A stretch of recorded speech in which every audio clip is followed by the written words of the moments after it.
Hello and welcome to a brief and incomplete history. Today we will be discussing red lipstick. The first recorded instance of red lipstick was about 3500 BCE. An ancient Mesopotamian queen named Puabi or Shubad used it as a symbol of her status. This was a concoction of white lead and crushed red rocks. The trend caught on, and archaeological sites revealed that many wealthy ancient Sumerians were buried with lip colorants stored in cockle shells. The ancient Egyptians used red ochre and resin mixed together, or carmine, which was made from crushed cochineal shells or cochineal insects. This was used also as a status symbol by both men and women alike, including Cleopatra. In ancient Greece, sex workers were required by law to wear red lips to differentiate them so they couldn't improperly pose as ladies. This lipstick was often made of various ingredients, including mulberries, seaweed, sheep sweat, and crocodile feces. In ancient Rome, similar to the Egyptians, the Roman Empire used lip color as a status symbol by both men and women. The more vibrant shades showed higher status. However, they were often made with highly toxic vermilion, which is composed of mercury or lead. Those who couldn't afford this pigment relied on red wine sediment. In the Zhou, Tang, and Han dynasties in China, this is when we started to see lipstick, like properly made lipstick, with beeswax or scented oils. However, they were still made, the pigment was still made with vermilion or cinnabar, which is the natural version of vermilion. Vermilion is the synthetic version. The Australian Aboriginals frequently painted lips with red ochre during puberty rituals.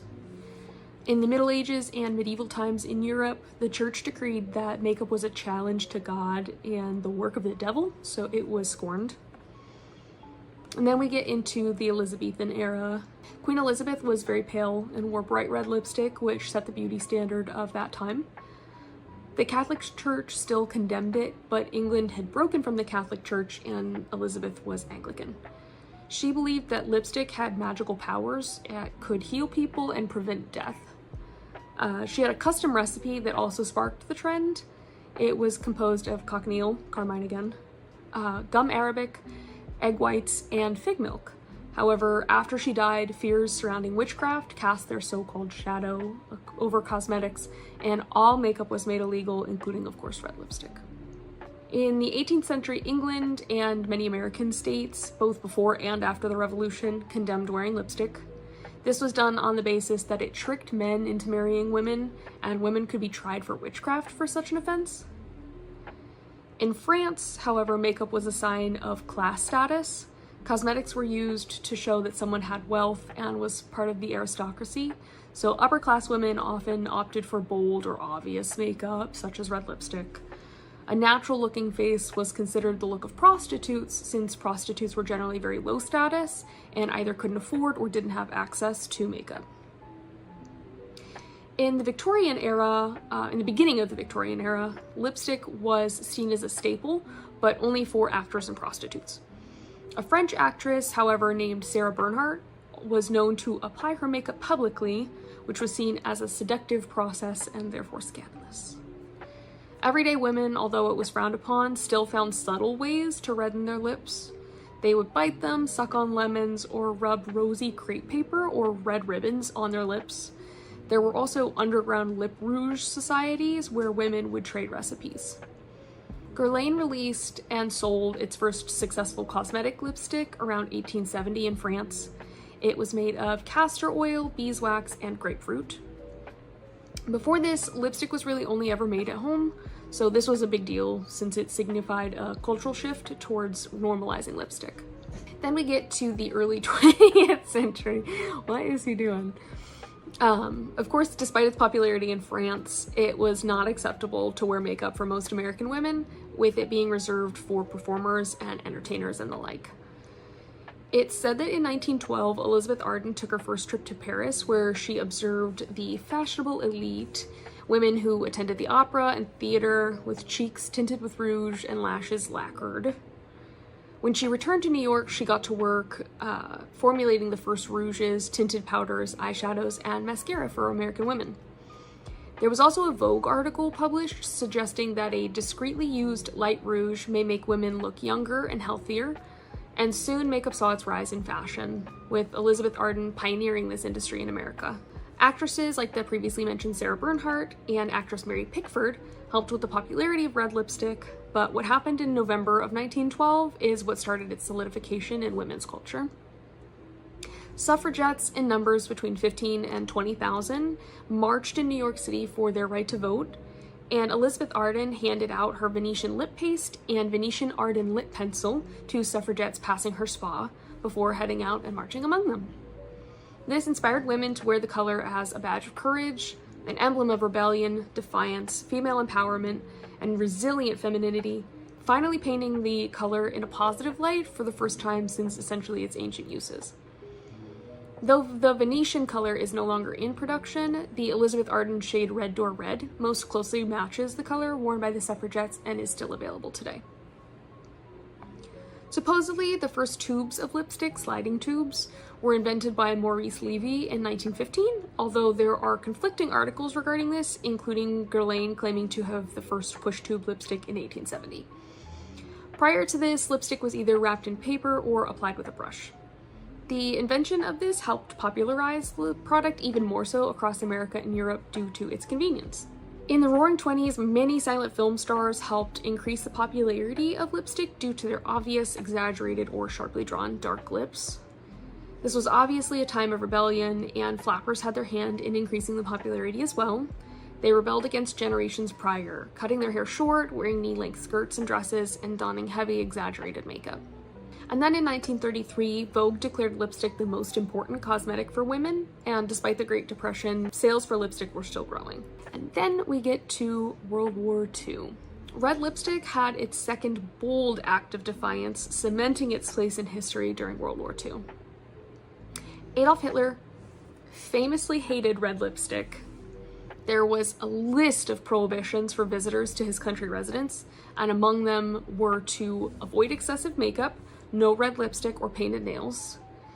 He and the Nazi Party declared that the perfect German woman should not use cosmetics at all, and were also recommended to not wear jewelry, perfume, fur, or trousers. And the Allied countries took advantage of this distinct hatred, declaring beauty is your duty. Wearing it became an act of defiance against fascism and a sign of patriotism, femininity, and resilience. Elizabeth Arden was approached and tasked to make a shade of lipstick to match the trim color of the uniforms for the women in service. This shade was called Montezuma Red, and in 1941 it became a standard issue regulation in their kits alongside matching nail polish and matching rouge. For the civilian women, Victory Red and Regimental Red were made by Elizabeth Arden and Helena Rubinstein, a well-known beauty advisor. And these types of shades gained enormous popularity during this era. Similar shades were subsequently made by many cosmetic manufacturers under many names. They had Fighting Red, Rocket Red, Patriot Red, Grenadier, I don't know how to say it. It's said that the color helped boost morale among the troops and was one of the ways that women working in the factories and in stereotypically men's jobs could feel more feminine in their newly acquired workforce. After the war, red lipstick remained popular, thanks in part to classic old Hollywood beauties like Audrey Hepburn, Marilyn Monroe, Elizabeth Taylor, Lauren Bacall, Rita Hayworth, and Judy Garland. They made it a fashion staple. In 1952, Revlon released their Fire and Ice lipstick and matching nail polish color as part of a campaign of cosmetics meant to empower women. Their campaign featured model Dorian Lee, and this became one of the most popular lipstick shades of all time. Another popular brand, Max Factor, made one of Marilyn Monroe's preferred lipstick shades, Ruby Red. Its popularity dwindled through the 60s and 70s, with the makeup styles shifting into neutral light or pinky peach lips with more bold eye looks. The 80s and 90s, though, sought to bring red lips back, with superstars like Madonna, Whitney Houston, and Cyndi Lauper favoring the bold and bright shades. Madonna in particular launched MAC into stardom by featuring their shade Russian Red, which is a true blue-red matte lipstick. A lot of the lipsticks of that era were frosty or glossy, so matte was the big factor here. She featured that shade in her looks on her Blonde Ambition tour in 1990. This shade was also worn by red lipstick loving icon Selena Quintanilla and Michael Jackson even. Makeup in and of itself, without specific colors, has long been a tool of rebellion and self-expression, and the rise of drag queens had been no exception to this rule. One of the most famous and my personal favorite photo of Marsha P. Johnson has her sporting a red lip, looking gorgeous in a floral headpiece. And then in 1994, MAC launched its first Viva Glam campaign with then rising superstar RuPaul, sporting an absolutely iconic red vinyl structured bodysuit, matching higher than thigh-high boots, and a red lip to complete the look. Now, getting into the 21st century, I would say Taylor Swift is probably the largest star of today that frequently sports red lipstick, making it one of the most iconic shades in her arsenal. There have been a few instances of red lipstick being used as a protest or political tool like we've seen in the past. In 2018, many Nicaraguan women and men donned red lipstick and uploaded photos to social media to protest the nation's dictatorship and to show support for the release of anti-government protesters after Marlene Chao was detained and defied her interrogators by applying red lipstick, which was one of the few things not taken from her during this detainment. Then in 2019, nearly 10,000 women in Chile took to the streets wearing black blindfolds, red scarves, and red lipstick to protest and denounce sexual violence in the country. Similar actions have been seen again in other countries as well. And in North Korea, red lipstick, makeup, and unapproved hairstyles have become one of the youth's symbols of rebellion and resistance against their totalitarian state. Now, personally, when I was a child, I loved to play with makeup. It was a set that I had been gifted, which consisted of hard plastic makeup that I would pretend to apply to whoever and whatever would let me. I told everyone I wanted to be a cosmetologist like my grandma, or maybe a paleontologist, or both. Then in the first grade, I was in a play, and I was put into a red and white gingham shirt, a red bandana, and a cowboy hat, and my ancient first grade teacher crudely applied red lipstick to all the little girls with one of those little disposable brushes, and then sent us on our way to the cafeteria stage to present this show and sing. Then when I was in the 4th or 5th grade, my friend at the time had a sleepover birthday party and sent us home with little goodie bags, which included 2 tiny little cheap tubes of red lipstick. I begged my mom to let me wear it, and of course, as she should have, she said no. But that didn't mean I couldn't have fun with them when nobody was home. I would go down to the computer room after I got home from school, before anyone else was home. I only had like a half hour before my mom got home, so I had to be quick. I'd pull up YouTube and I'd put on the music video for Black Horse and the Cherry Tree by KT Tunstall. I'd apply the red lipstick as best I could, sing my heart out, and wipe it all off before my mom got home and pretend like nothing happened. When I got into teenhood and began experimenting with makeup, a simple cat eyeliner and red lipstick look quickly became one of my favorites, and turned out to be one I could apply easily and fairly quickly.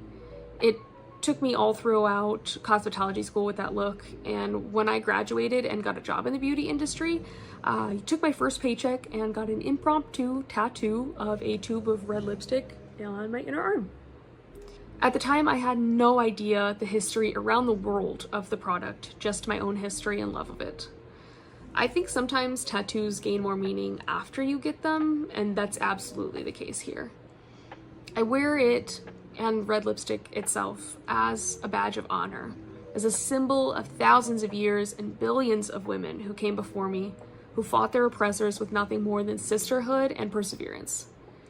Women who believed you could be as equally strong as you were beautiful, and who balanced their hard work with their femininity and came out on top, iconic and strong.